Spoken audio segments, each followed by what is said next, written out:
everyone, my name is Marian Guevara and welcome to my mid-year book freakout tag video.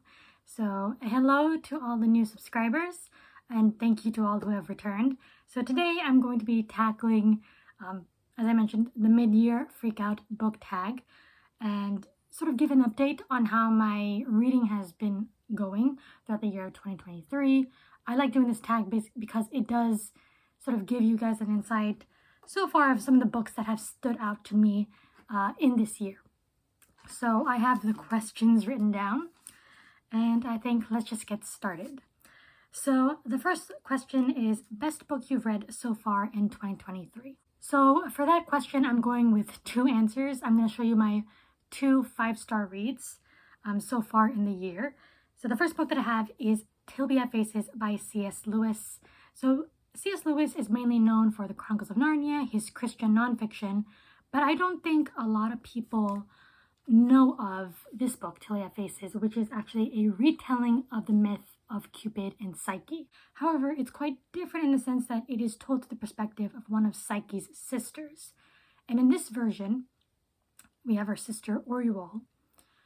She's disfigured, and unlike the myth where she's jealous of Psyche, here she adores Psyche. She loves her to a fault, and she's heartbroken when Psyche has to be taken and given to the god of the mountain.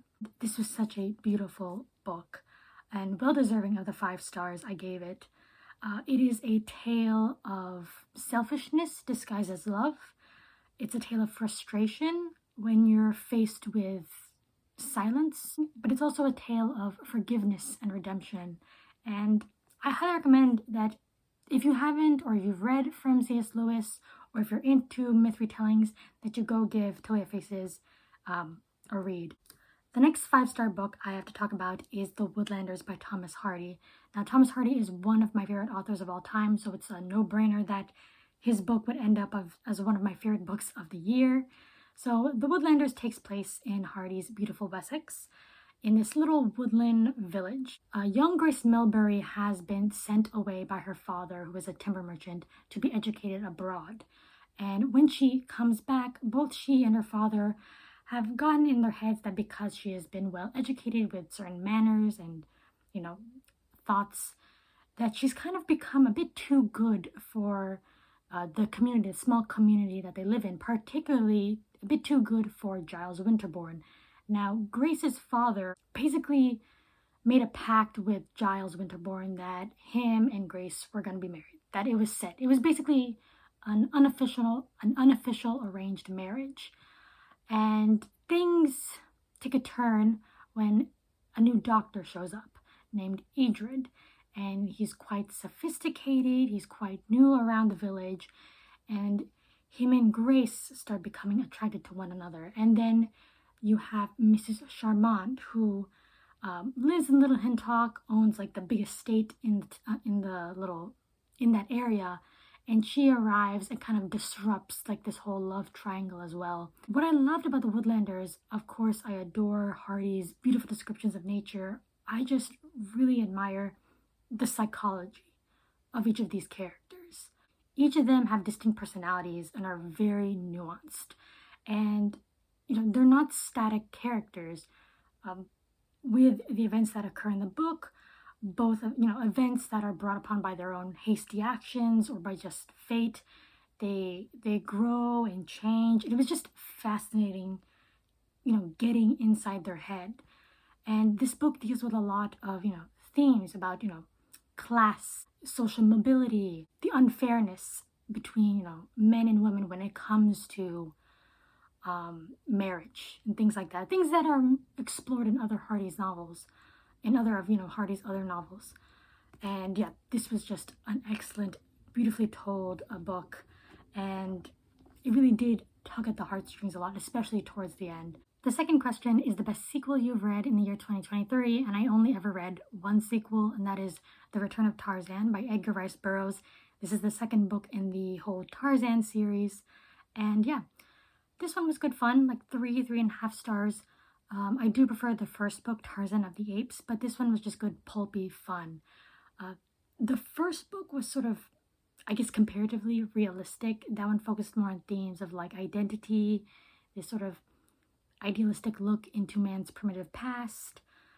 This one, you can really tell it's getting more into that pulpy fantasy groove. So the next question is, new release you haven't read yet but want to. I don't have an answer for this because I haven't picked up any new release. So I'm just going to move on to the next question. So question number 4 is most anticipated release for the second half of the year. I have 2 for this question. I have 2 answers. I'm going to be cheating a lot during this tag, but the first one is Hurricane Wars by Thea Guanzon. And this is a Filipino or Southeast Asian inspired fantasy. And I'm not gonna lie, reading the synopsis, it sounds very typical YA fantasy with like these opposing forces. You have sort of the male lead and the female lead. Each of them possess like specific like elemental powers. And there's like a slow burn romance, which attracted me to this book. I do enjoy a good slow burn romance. I mean, I'm a huge fan of the Mirror Visitor Quartet, which has an excellent slow burn romance. So I've heard quite a bit of good things about this book. The second book that I'm looking forward, to being released in the second half of 2023 is technically a re-release. It was originally published in 1971, and the only edition it comes in is a mass market paperback that goes for a lot of money in the secondhand market, but McNally Editions is releasing an affordable edition, so I'm game for getting a copy and reading it. It's called Twice Lost by Phyllis Paul, and it's basically described as a gothic thriller, which I really enjoy. So it involves a young girl named Vivian who disappears one day during a garden party, and then years later a young woman shows up claiming to be Vivian. Number 5 is biggest disappointment of the year. That for me is The Custom of the Country by Edith Wharton, which is a great shame. I loved The House of Mirth. I adored her ghost stories, but The Custom of the Country was just not for me.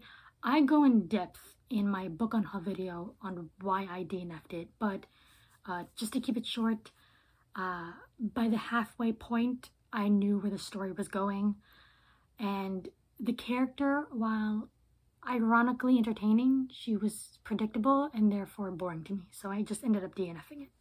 The next question is the biggest surprise, and that for me is The Lady's Paradise by Emile Zola. Now, the reason is because I did not expect to love a book that is basically about the rise of the modern day department store in 19th century Paris. That's basically it. With that premise, I had no idea I was going to enjoy it as much as I did. So I would highly recommend that you give this a go. And I have devoted an entire video talking about The Lady's Paradise. That's how much I enjoyed it. And if you really want to get into some Emile Zola, this and Thérèse Arcan, I would recommend. Number 7 is favorite new author, and I would have to say Elizabeth Gaskell, because I read Mary Barton this year, and Mary Barton pretty much affirmed the fact that Elizabeth Gaskell is a favorite, at least a favorite Victorian author. This one follows or, portrays the themes of, class conflict between the workers and the mill owners. And, there's a bit of mystery that's kind of thrown into here as well. Number 8 is newest fictional crush, and I guess that would have to go to Giles Winterbourne of the Woodlanders. Just solid, sturdy, loyal Giles Winterbourne. There's not much to say. I do adore him. Very faithful, selfless. What more can you love about Giles?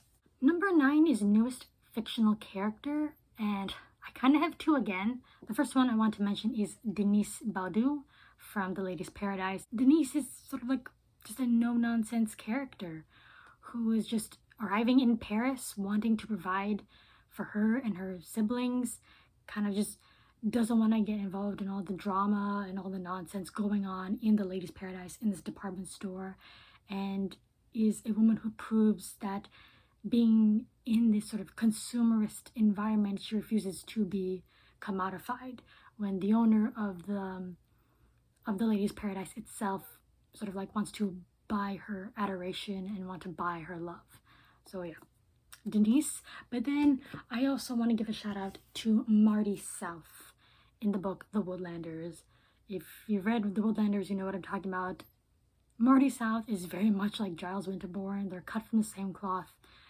You know, she comes off as simple but very loyal, and she plays such a significant role in this book despite her kind of being on the sidelines. She affects the main events in The Woodlanders. And so yeah, Marty South needs some love. She deserves the world. Number 10 is a book that made you cry. No book actually made me cry this year, but I'll show books that made me sad. And I decided to pick ones that were different from the ones I've already shown, because I don't just want to pick up or show you, you know, The Woodlanders or Lady's Paradise over and over again. So the first one I have here is The Day of the Triffids by John Wyndham. This book deals with sort of the sudden death, the sudden end of life as we know it on Earth, and the humans left behind, you know, are left with the task of building back up society. This being a science fiction that does involve sentient carnivorous plants, it is a sad reflection as well. What we take for granted, the world that we know now that we take for granted, can be lost in a blink of an eye. And we kind of have to march on and create a new world. And it means saying goodbye to what we've known and what we've loved. So yeah, that one, that's pretty sad.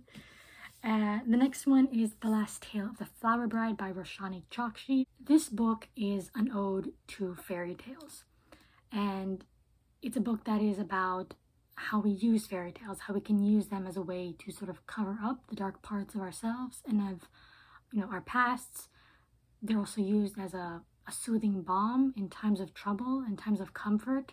This is a book about growing up and growing beyond the trauma of the past and trying to arrive at a place that you are content. You might not be like happy forever after, but you're content. Number 11 is a book that made you happy, and the closest one that I could think of is Tarzan of the Apes by Edgar Rice Burroughs, because I just had good unadulterated fun with this, similar to my reading experience with Dracula. So yeah. Number 12 is Most Beautiful Book That You Have Bought So Far This Year, and I have two. So of course we have The Makioka Sisters by Junichiro Tanizaki. This one is part of the Vintage Classics Japan collection, and this in my opinion is like the best cover out of all of them. I just love the illustration, I love the colors. It's a stunning edition. And it was one of the last purchases I made from Book Depository. So you have this one. And then my most recent acquisition is this gorgeous edition of Persuasion by Jane Austen. Penguin Classics Deluxe editions, which this is a part of, are very hit or miss for me. More miss than hit, but this one is a hit for sure. I just love the colors, and look in the back. Ah, gorgeous. So this is Wentworth, obviously, and this is Anne. So yeah. Then lastly, we have What Books Do You Need to Read by the End of the Year? So I am looking forward to reading The Makioka Sisters by Junichiro Tanizaki. I did enjoy Devils in Daylight by him, and I'm hoping that, you know, The Makioka Sisters proves to be a favorite, because I have heard really good things about it. I'm also looking forward to getting to The Bell by Iris Murdoch. This one I picked up on recommendation from Flannery O'Connor, because in one of her letters she mentioned reading The Bell by Iris Murdoch and enjoying it. So yeah. And speaking of Flannery O'Connor, the next book I have here to show you that I want to read by the end of this year is Good Things Out of Nazareth. So this is another collection of her letters. So I read The Habit of Being by her last year, and it was one of my favorite books of that year. And now we have this one. So this is the uncollected letters of Flannery O'Connor, and I just can't wait to get back into this. So yeah, those are all the books I have to show you for this mid-year book freakout tag. Please let me know if you have read any of these books. If you're planning on doing this tag, I would love to watch anyone else's, tag to see how their reading year has gone so far. And yeah, thank you all for clicking on this video and watching it.